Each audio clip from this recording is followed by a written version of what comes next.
Are we trying to impress our competitors? Are we trying to impress our customers? Or are we trying to impress fill in the blank with saying, hey, I've got 150 driveways or 200 driveways or 300 driveways, or, let's just say you're not doing any driveways and I got X number of lots, whatever it is that you're doing, or subdivisions.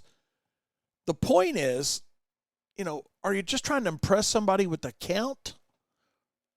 Or, and this is the most important thing, are you just simply going to impress yourself and your business and your team members with the profit dollars that you're generating and not having to have a 20-hour route or a 15-hour route or a 25-hour route or whatever the length of your route is? But it's all up to you, because you're the one that decides based on your company size. Maybe you got an operations manager or somebody else that's deciding, or salespeople, whatever. But from the one truck operation all the way to the multi-crew company, you're the person that decides if you want to push it. You got to decide. Here's a text. What do I think the appropriate route time should be? I think that's a different answer for different companies, quite honestly. That's just my opinion. I know with us at Wayne's Lawn Service, our completed route time, we are set. Well, let me back this up a little bit. Because we have a number of hours we sell, we have a different hour frame in our mind, if that makes sense. And let me explain that. Okay.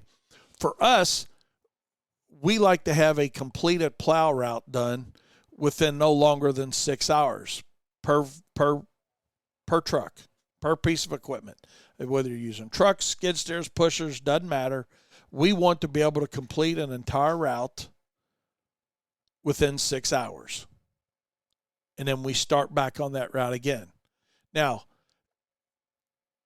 we generally are only scheduling on those trucks. That's because that's what we tell our customers. Hey, within 6 hours on a 6-inch or less snow, this is going to be your completed time from the time it stops snowing.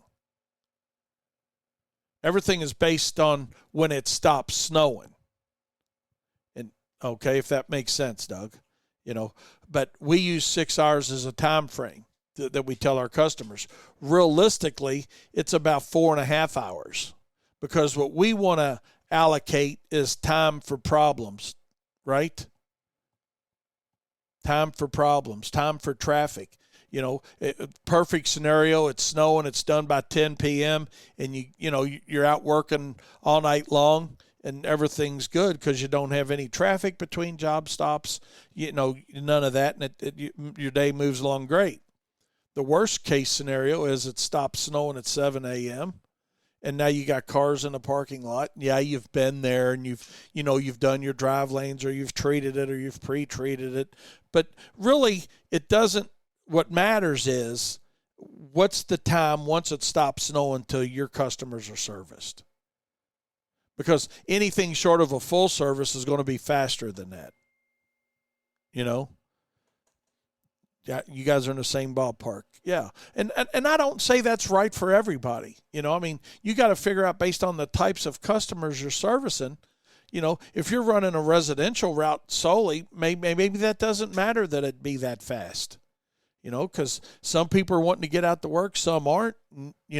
That's taken care of in your or should be taken care of in your questionnaire with your customers, whether, they're working from home, whether they're working off-site where they have to get out of their driveway, and there's different ways to prioritize those accounts. We've talked about that here. We're not going to get into that today.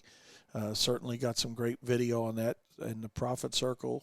But the reality of it is you got to figure out what works best for you.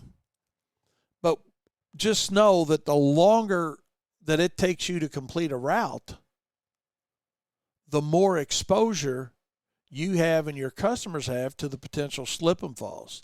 And really, when we look at it from a snow standpoint, why do we all do it? Hopefully we all do it to make a profit first. But what is the nature of that business? The nature of that business, well, the unknown is one of them. But the nature of the snow and ice management business is to mitigate liability for our clients. And I think too many times we forget about that. You know? True that. I hear you. It says, better yet, don't do residential at all. Absolutely. I wasn't going to say that, but since you text that in, I will say that. You know, I'm not a fan of residential accounts. I talk about it in my seminars all the time and my webinars that, you know, it's just not a niche we want to get involved in. But, you know, I know some of you guys love it. So, hey, there we go. Like what I opened up with on the show earlier is, you know, it's not too many things are wrong or right at what works, but it's what works best for you. What works best for you.